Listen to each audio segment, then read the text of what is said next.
I came across the Adverse Childhood Experiences study and saw the connection between our early childhood experiences and our later on health as adults, right? So the more of these adverse childhood experiences you have, the more likely you are to have poor health outcomes as an adult. Welcome back, everyone, to the Growth Blueprint. I am Tabitha May Talib, and I'm here with my extraordinary co-host, Master Christopher Rappold. Hey, Chris. Hello, Miss Tabitha. We have a special treat for you today. Today with us is the amazing Kelly Lamb. Kelly, welcome to the Growth Blueprint. Thank you for having me. Okay, I'm going to tell you just a very little bit about our guest today so you just have a sense of all of the incredible things she's done. So here goes. So Kelly is an experienced advocate, community builder, and entrepreneur. She started her career in the pharmaceutical industry studying epigenetics to understand how the environment impacts biology and specialized in experimental design. Go ahead, take a moment and Google epigenetics so you know what we're talking about. In 2009, she co-founded the Ethnicity and Disease Community Empowerment Center, working to address the healthcare gap in BIPOC and immigrant communities, designing patient education programs, clinical trials to improve patient outcomes, and cultural competency trainings for healthcare professionals. After adopting 3 beautiful and amazing girls, she began to advocate for children in the custody of the state and worked to provide educational opportunities to foster and adoptive families on how trauma impacts the brain and behavior. She served as vice president of Massachusetts Alliance for Families, helping design and advocate for behavioral health partners, a program utilizing the skills and knowledge of experienced foster parents to help foster parents struggling to meet their child's behavioral needs. She's consulted for the Department of Children and Families, working to address systemic issues experienced by foster parents that ultimately harm the children in their care. And in 2019, which is how I had the opportunity to meet her, she co-founded RMK, Raising Multicultural Kids, after her youngest daughter experienced multiple racial incidents in kindergarten. Currently, Kelly serves as president of RMK and is responsible for resource and program development and custom designing youth programs for schools and other nonprofits. She's been recognized as a motivational leader that develops an environment of teamwork, which is 100% true. Kelly, welcome. We're so excited to have you here. Thank you. Thank you so much for inviting me. And I know Chris is going to launch into our first question, but before he does, because I'm a huge advocate of RMK, I'm a big supporter. Can you just take a few minutes and just tell us a little bit more about the work of RMK? Yeah, after my daughter had her experiences in kindergarten, we were really lost in how to help her. She all of a sudden saw herself as something gross and disgusting. Like she did not want to take her coat off. She didn't want anyone to see that she had brown skin. And so we asked her, what do you want mommy and daddy to do? We don't know what it's like to have these experiences based on our skin color. And what would you like us to have the school do? And she said, I want a black teacher to come into my classroom. Now, keep in mind she's 5, right? And we're like, "Okay, what do you want that black teacher to do?" And she said, "We'll stand in a circle and hold hands, and then everyone will know it's okay that I'm brown." So at 5, she understood the power of representation, which is amazing. And so RMK really developed to really bring Kitty and kids like her what she needed, representation. And so there's not a single teacher out there that's going to represent all the kids in a their classroom. So we help teachers also figure out how to do that with literature, with parents coming in to read stories, like how to bring more diversity into the classroom so kids feel that sense of connection to their classroom and school community. And so we help diversify the teacher workforce and diversify the curriculum. Like, there's not a time that you tell that story that I don't just it just gets me right in the gut. And as a mom of kids that don't always fit into that, I just so appreciate the work you're doing. It's so critical right now. Yeah. Thank you. And, it's, I think more than ever, right? In 2025, more than ever, your work just continues to get, sadly, more and more important. So, yeah, I'm just super excited to have you on.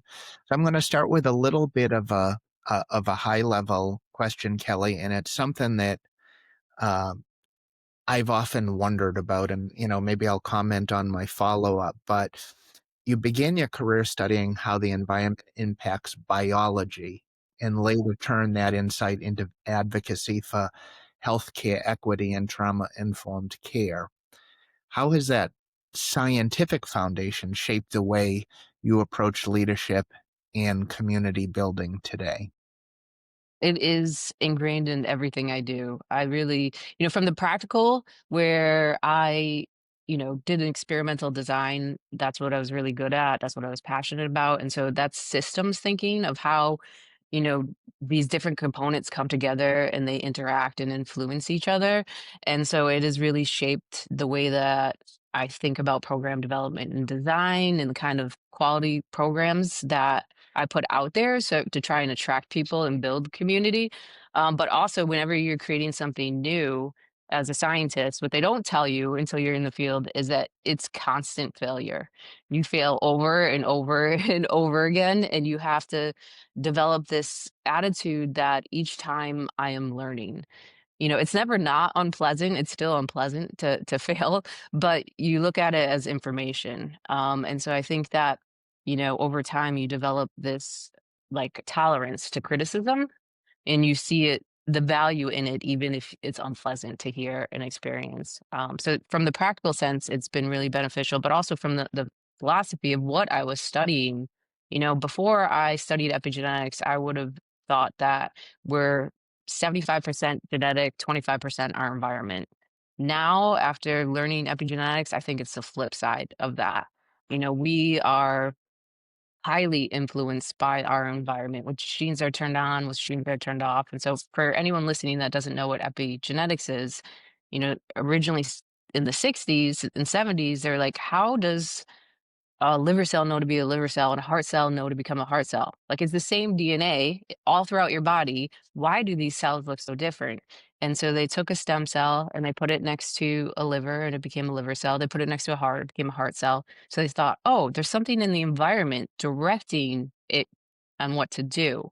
Right. And you fast forward to when I was in the field in the early 2000s, and it's like, this is happening on a whole body level. The food you put in, the environments that you're in, the thoughts that you have in your head, right? Like you think about watching a scary movie, like what happens to your body? Your heart starts to race. Like if you get really anxious, you might get tense. Like you're reacting to what you're seeing. You're just sitting on the couch, right? You're not going through the scary thing, but you're reacting to it. Genes are turning on and genes are turning off.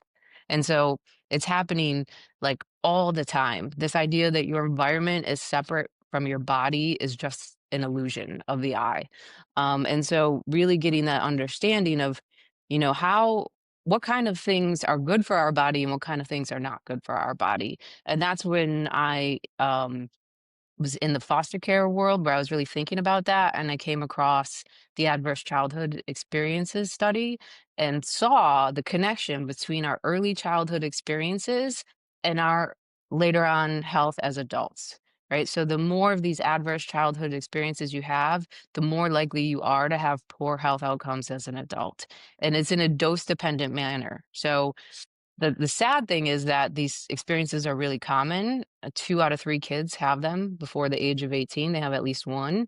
But if you have 4 or more, I mean, you're at a very high risk of diabetes, cancer, stroke, heart disease, not just mental health issues that you would expect with trauma, but physical health issues, because there's this wear and tear effect on our bodies. And so, knowing that is just like, wow, if the environment can do that, can the environment also do the opposite?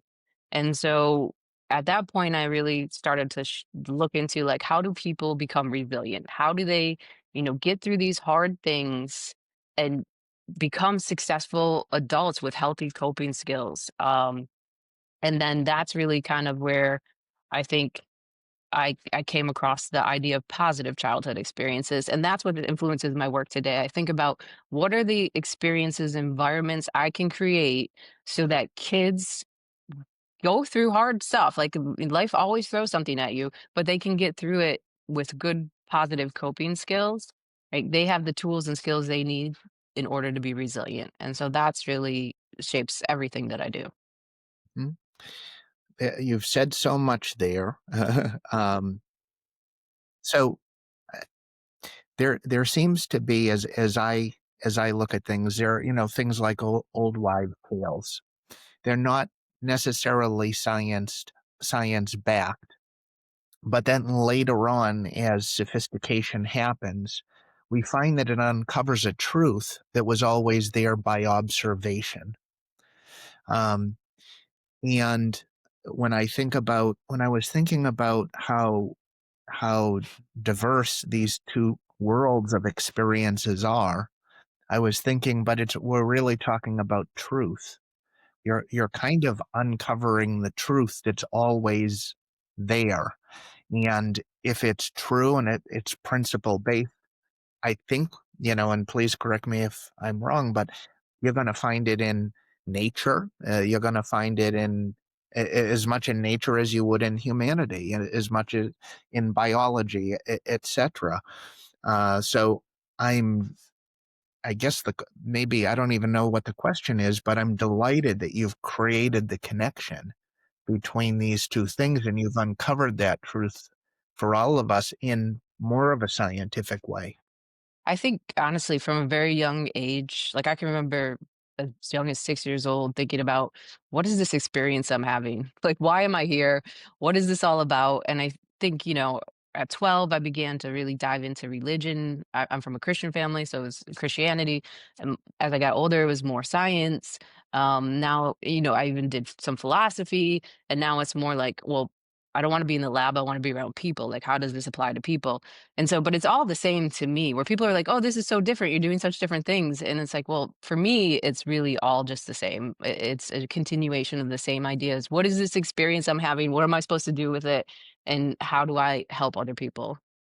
Yeah, if I can just a follow up comment, there are people, for example, martial arts. We talked a little bit about that before we got on today, and I have some people that are just very dogmatic in their views. No, this is the way you have to do it, and this is what you study, and da, da, da, da, da. And I'm somebody that can look at all of the martial arts and I see the commonalities. you know, I mean, everybody wants to split hairs about this and that, and there's nuance for sure. But when I think about martial arts, when I think about religion, etc., I much more gravitate towards the things that we all have in common. And I don't think it's necessarily a political statement, but I just think the more the world, can recognize the commonalities, the less chance for, some of the things that we have to deal with today. I agree with that 100%. Yeah. Well, if you do, Kelly, then Yeah. The to be end of true. podcast. Yeah, no.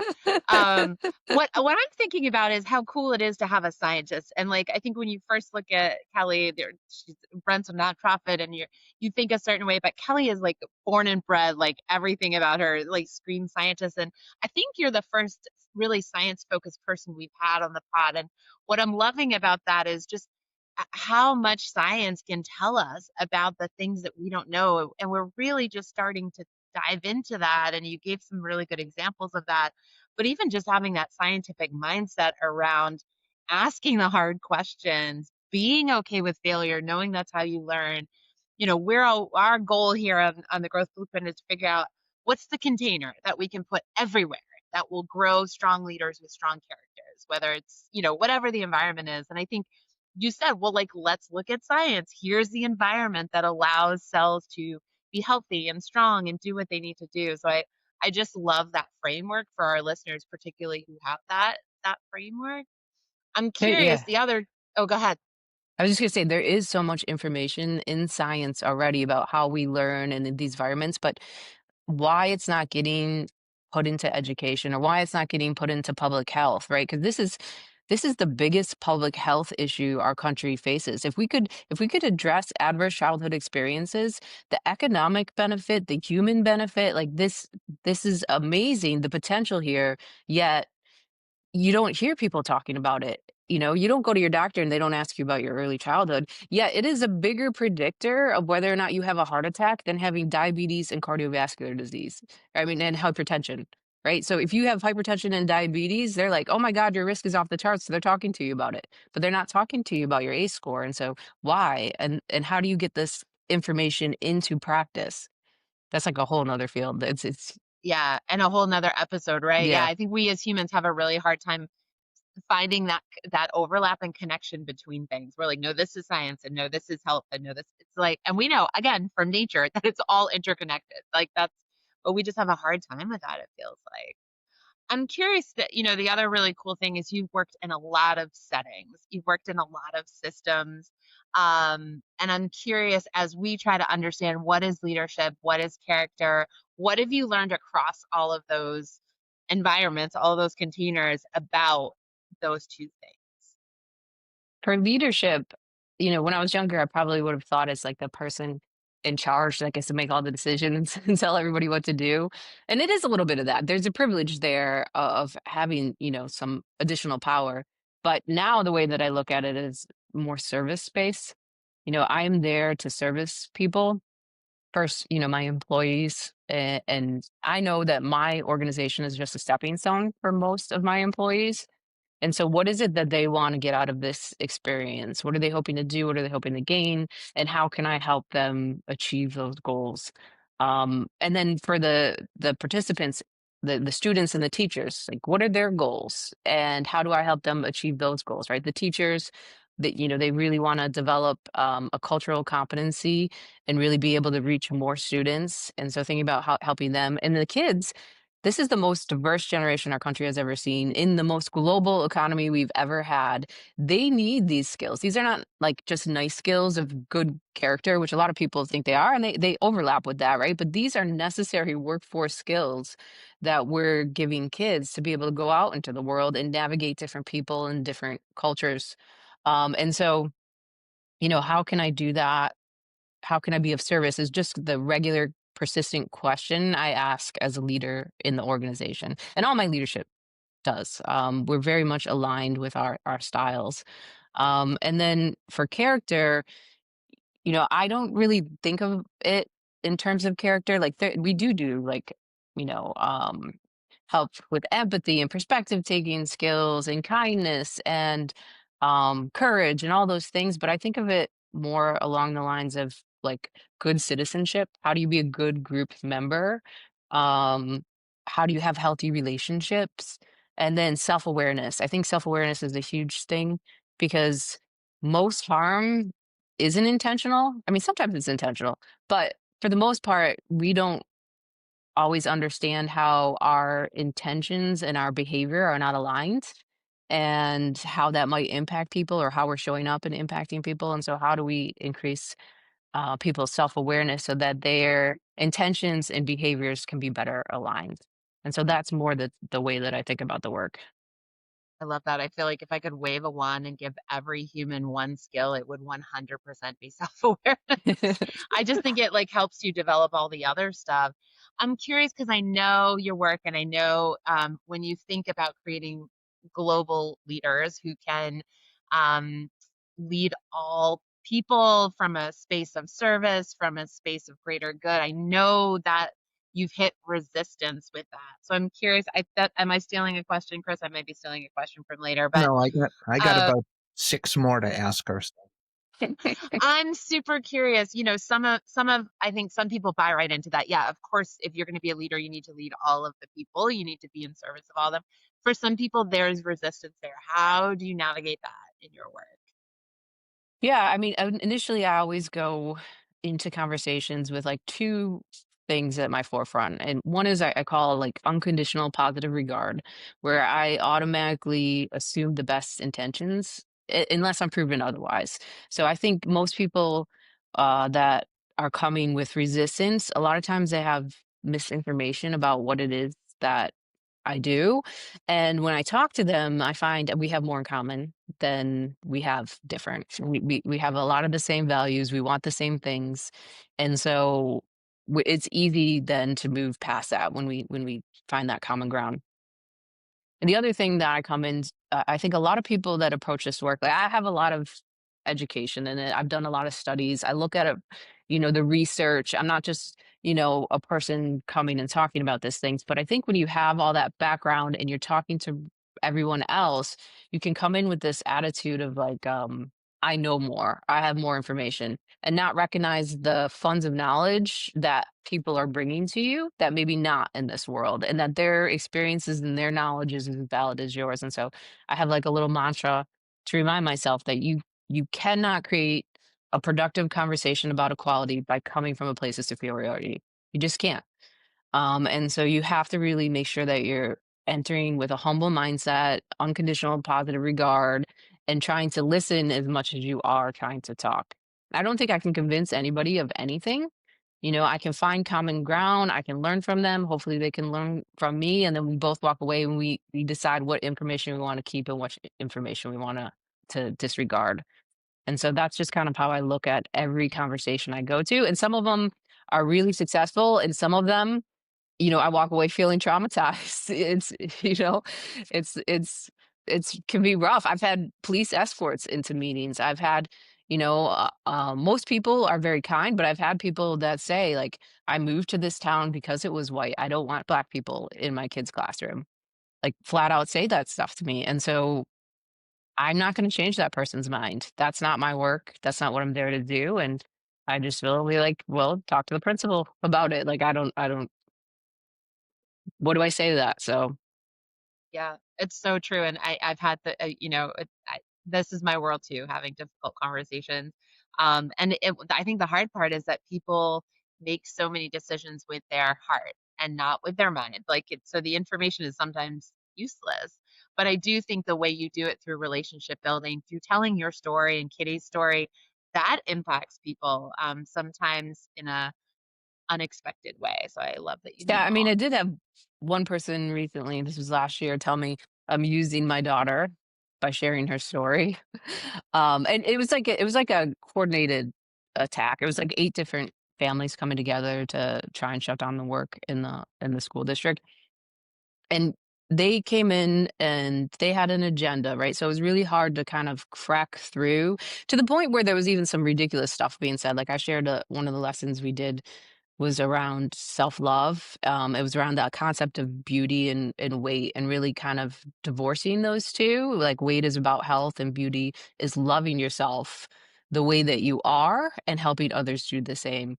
And some guy came on and he was like, just trying to find a problem with it. So he's like, "You're contributing to the diabetes epidemic and obesity in kids." And like even the other people who were on his side were like, "All right, no, like shut that down. We don't agree with that." Too far, too It's far. like, yeah. And so sometimes, I think people feel like they have this idea that there's some sort of agenda that we're trying to like harm kids with this messaging that they're coming and they're just gonna even say ridiculous stuff to shut it down. Yeah, the fears are real, right? The fears that people hold are real, and probably from some adverse trauma and lack of exposure and all of that. Yeah, for sure. Well, I think we're all experiencing some trauma from the news lately, you know what I mean? Like, I don't care what side of the political spectrum you're on, it's just constant fear, fear, fear. And so, yeah, I think people are in this heightened emotional reactive state that can be hard to navigate when you wanna have difficult conversations. For sure. And I love, the work you do is so connected, right? And I think that's the antidote to this. We feel disconnected, we feel primed for fear and distrust and all of that. And so I think the work you're doing to really just connect humans to humans, to help kids feel safe and connected and in community, it I feel is one of the massive antidotes here.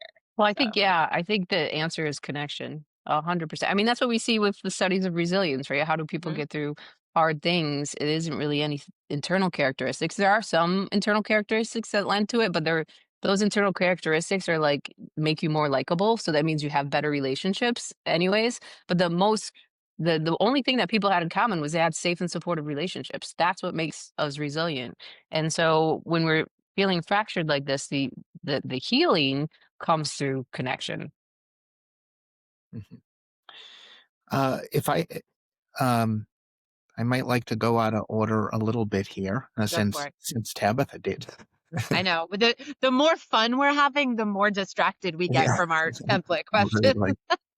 Kelly, could I ask a very, perhaps a very practical question? There's a, it seems like you flirt with a line when you're talking about these 8 people that came out to you and they clearly had an agenda. You meet people with love and compassion and understand that there could be some trauma and some history there. What in your mind is the line that signals, okay, I'm not going to win this fight. They don't have the open-mindedness to consider another option. Where's the point that can walk away understanding that that's not my fight to win? I think I don't go in thinking it's about winning or losing. So that I think that helps. I think some people would tell you I stay in the conversations too long. And I think the reason why I stay in them for the length of time that I do is because I'm trying to understand. I'm trying to understand where they're coming from. And I'm also then responding and sharing where I'm coming from. And I feel like, you know, they're planting seeds in me and I'm planting seeds in them, and what how they're gonna grow, only time will tell. And so I feel like the time in front of them is valuable regardless of how it ends. And I just hope that they walk away positively impacted from the conversation, and that I walk away with learning. Like, even if it was unpleasant, I walk away knowing that I have to do things differently, or I have to communicate things differently. And so I probably stay in them too long, but there is a point where I do w just sort of say, "You know what? This is no longer productive. I don't feel like I'm planting seeds. I feel like I'm being yelled at, and I don't deserve that, and so I'm gonna shut this down." And then I say, "This is, I think our conversation is really reached its endpoint. If you have any more that you wanna say, you can reach out to the administrators at the school and work it out with them." Got it. Yeah, thank you. Sometimes in those heightened emotional conversations, sometimes I've experienced where it can be hard to know when to, withdraw. But I think you gave kind of a nice way out of a conversation that is not productive anymore and is not going to help anybody. Yes. So that's great. My next question was, you've designed programs for families, youth, and professionals that foster trust, healing, and collaboration. Three huge and hugely important words. What are the key elements you intentionally build into the spaces to support leadership and character development? And this is a question, that Tabitha and we always come back to. It's like the elements of what are those special ingredients? Yeah, I think one of the things I mentioned earlier is self-awareness. And so for my staff, they probably think, why do I have to do so much trauma informed stuff? I'm only in front of the kids for an hour, every week. But I think for me, it's also their knowledge. Like, we've all been shaped by our early environment. Um, like, our brains are built in time. The brain you have now is different than the brain you were born with. It's different than the brain that you'll die with. It's constantly changing. And so being able to understand that we are a mix of our experiences and genetics allows you to decide, what am I going to do with these experiences? Am I going to carry them forward, or am I going to release them? And if I'm struggling to release them, how do I get help? Right? What are the components that help me do that?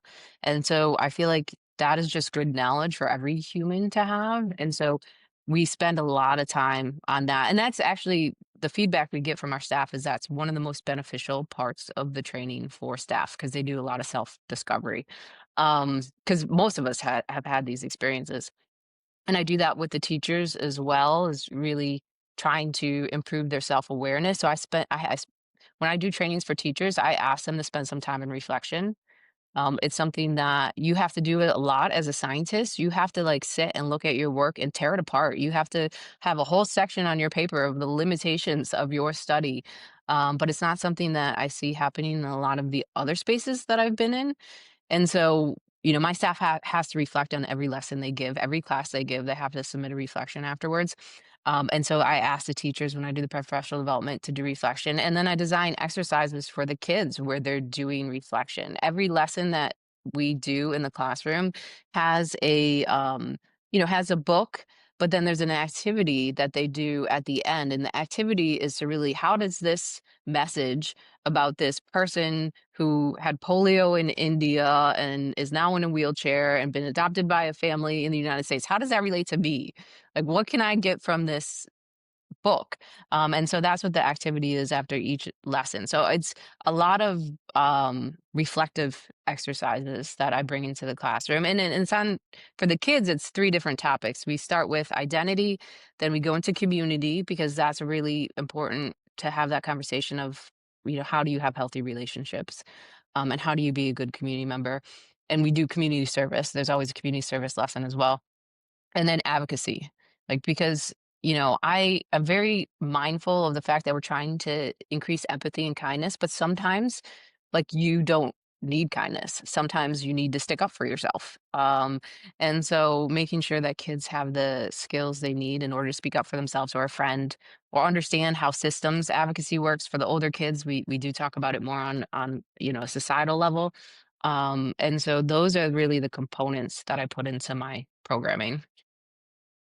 As you talk about it and as you describe it, I know I've shared this before, but the work that you and Tabitha do for somebody that comes and listens to one of you speak, they might very well project themselves up there and be like, hey, you know what? I could do that. I could say the same thing. But having the opportunity to be a friend with Tabitha and listening to the depth of experience that you put your staff through, there's an absolute there's an absolute art and a science to being able to deliver it, to be able to deliver it with presence, to be able to deliver it the right way, to be able to respond to the children the right way. It's such an important element that I bet a lot of people don't fully appreciate the thought that goes in behind the work both of you do.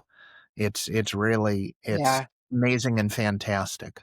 Yeah. We get that a lot. Like, a lot of people that we share our work, and then they see it in action and they're like, "Oh, like, I didn't realize that it was this. I thought you were coming in to read a book and have like just a nice conversation with the kids. Like, this is different." And it's like, how do you convey that message in a grant proposal where you have like 300 words you could use? It's so hard. So yeah, if anyone that's listening to this has a good idea of how to summarize everything we do, I'd love to hear it, because we are not very good at it. Yeah, ChatGPT. Yeah. Right. Yeah, and I just want to kind of connect those two dots because, and again, I don't want to speak for Kelly, but I do know Kelly pretty well. I think doing this work in this way is not just about it requires you to do deep self-reflection. It requires you to understand your own triggers. It requires you to have done that trauma-informed stuff in a massive way so that when you go into these conversations and these spaces, you are able to hold that space for others without it being about you and how you feel. And that's really I find that the hardest part of this work is being in touch with that. Yeah, so Tabitha, and we've talked about this, leadership is example, right? It's not a position. Kelly, I've said, for our instructors, if you want the students to do 1,000 push-ups, I don't have a problem with it. But don't ask them to do 1,000 push-ups unless you can do 1,000 Yeah. push-ups yourself. Yeah. And when you're talking about the subject that both of you delve into, which is character and leadership, nobody is perfect, but it has to come from somebody that's done the deep work to truly understand it so that people can be in that presence and get a feel for what that end goal is by somebody that's invested the time that both of you have. Yeah, I noticed that with parenting too. My kids are probably my biggest teachers. Is, my oldest, when she was 3 years old, she was standing at the top of the step and she's like, "Mommy, come up here now." And I was like, "Oh, is that what that sounds like when I say come over here now?" Like, that's so rude. But she was mimicking me. So I 100%, you have to model what you're asking to do. And if you're not willing to do it, you shouldn't be asking other people to do it. 1,000%. Kelly, I'm curious. This is the question I truly grapple with all the time. There are so many really incredible people out there that are connective, um, that serve others, that care about others as deeply as they care. There's incredible people out there. There's also a whole lot of broken systems, and I'm curious what you've learned or what advice you have for people who are trying to do this in a meaningful way in a broken system. Yeah, well, it requires a lot of patience for sure. I mean, in the foster parent world, we were consulting with DCF leadership, and we were doing it for years, sitting at the table trying to put together all these different ideas of how to make the foster parent experience better so that we could better care for the kids and keep the kids in their current placement, because Massachusetts has a lot of transitions. We have the kids bounce around too much compared to other states. And it felt like by the end, like we were going nowhere. They ended up taking a lot of that information and putting it into their like new policies and procedures, but the goal that we wanted wasn't achieved, and it was really, really frustrating. And so I know it's showing up in some other policies and procedures, and I just kind of have to be okay with that. It took 10 years to get the Foster Parent Bill of Rights passed. Very frustrating, right? Everyone was in agreement on it. Why is it taking 10 years to pass? So it does take a lot of patience. But I think the other thing that I noticed is when you want to talk about a problem, people are a lot more willing to work with you if you're offering solutions at the same time. Right? If you come to them and you're just complaining and this is awful, like they I mean, they know it's awful. They're in it. They if they could have fixed it, they would have. And so recognizing that and being mindful when you're speaking of people that these are problems for them too. They're not just a problem for you, and that you want to be a collaborator and help them solve it. I think is an approach that allows the work to begin to move forward. But you have to be okay with falling short. I mean, you don't have all the power, and the people that you're working with don't have all the power. It seems like I don't know if you guys are fans of Grapes of Wrath, but it's one of my favorite books, right? It seems like it's almost like these systems are their own entities, they take on their own life. They're these beasts that you're like, doesn't someone have the control? Doesn't someone have the power? But they're just running in the background without any human. And so you have to be um, patient in coming up against that machine that everybody's trying to fight. I love that. I don't think we talk enough on this podcast, at least, about the leadership qualities of patience and persistence, right? That change is so slow and it's so hard. And um, I wanted to sometimes you take just have to hang in. I wanted to take a nap after she just described that. I mean, I think we're all feeling that a little these days is like, what if I just, turn off everything and just like kick bags and do yoga? Like, like that. I think we're all feeling that. But I think that is a leadership quality to understand that change is slow, to appreciate the little wins. I think Yes. that's a Yeah, great. for sure. A word that comes up quite a bit is vulnerability. You've you've led through deeply personal and emotional experiences. What role does vulnerability play in your leadership, and how do you model or invite that into the communities you serve? And I think you've maybe talked a little bit about this with your team, but any other things come to mind, Kelly, as far as vulnerability? I mean, I'm very okay with I seek out criticism, even like when I'm getting all positive feedback, it makes me nervous. I'm like, please, somebody criticize me. And so like modeling that you don't have to be perfect, that mistakes are how you learn, I think is something that I do well. Something I don't do well is like show my emotions. And I think that that can be a powerful tool to show how these things have impacted you. And it's also really good for yourself. Like when I was in the foster care world, I would talk to a lot of state leaders, and I would share my experiences and why there needed to be change. And before COVID, it was fine, but during COVID, we had the ability to do it via Zoom. And so I was back to back meeting. I would be in front of 10 people in a week telling this story. And and it's a deeply emotional story. It was a really dark period in my life. and I would just say it like I'm talking to you right now. But then one day I'm at the dinner table and I can't pick up my fork because my hand is trembling so much. And it was, I'm like, what is happening to me? Like, I feel fine mentally, but like now my body is not cooperating with me, which is why I got into kickboxing. And and because I needed a way to process. Like my friends, like that's trauma. Like you were telling this trauma over and over again, reliving it over. That's trauma coming out. You're not processing your emotions, and so that is definitely an area where I feel like I'm in a growth part of my journey where I'm trying to do that more. I'm trying to be more vulnerable with my emotions and share them and process them, but I am still at the beginning stages of that. And so and being vulnerable and sharing that, like, I tell my staff that too, like, "This is a weak spot for me, and I'm trying." And I see some of you, being so great at using that emotion to draw people in, and I'd like to be better at that. Right. Everything affects everything. And it seems that you're more and more connecting the dots of that. And I think you both know that we have physical health, and then, but mental health, there's still such a stigma around it compared to physical health.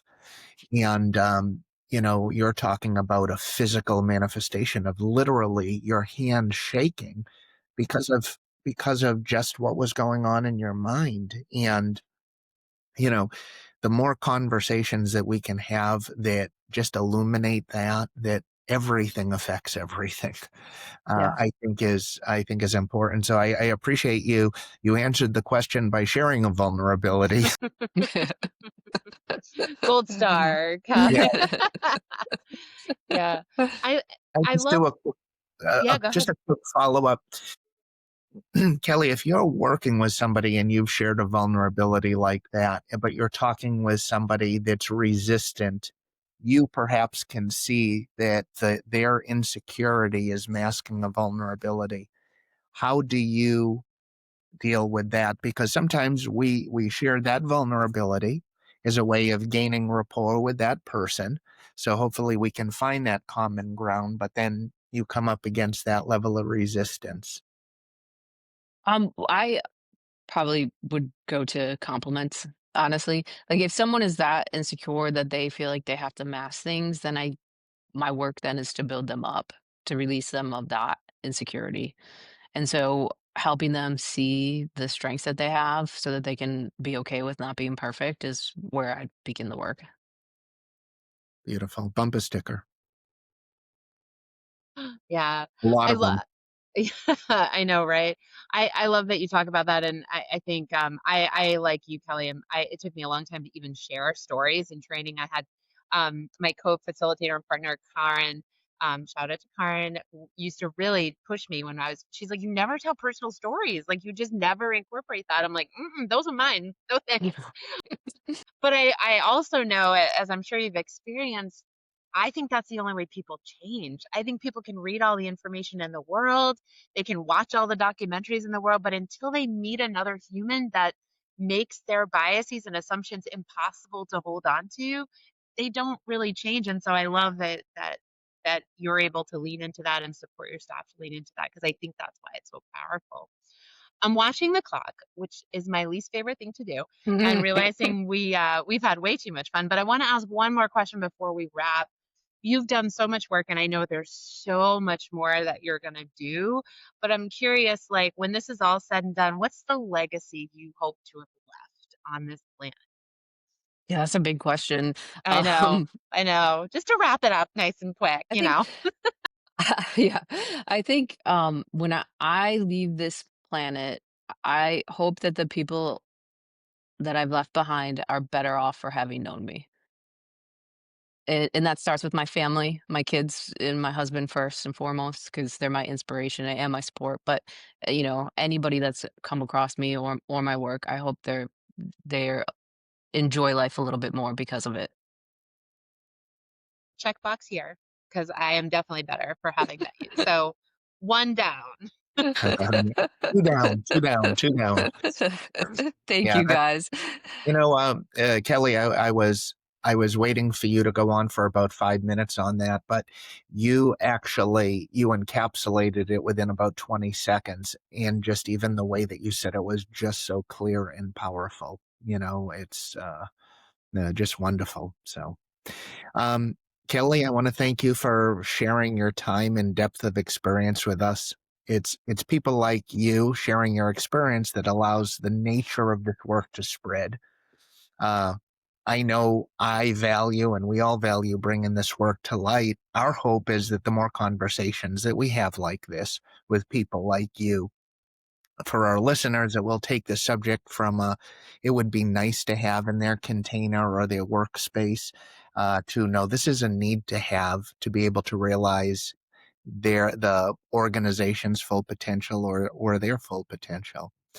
So on behalf of myself, my partner, Tabitha May Talib, thank you everyone for listening. We invite people who have joined in to please subscribe so you don't miss an episode, and please share the Growth Blueprint podcast with others. This will help us to continue to attract high-level thinkers like Kelly on the subject of leadership and building culture. I promise you we will continue to do our best to make sure each and every episode is packed with inspiration, strategies, and actionable steps so you can improve your container. We look forward to our next conversation.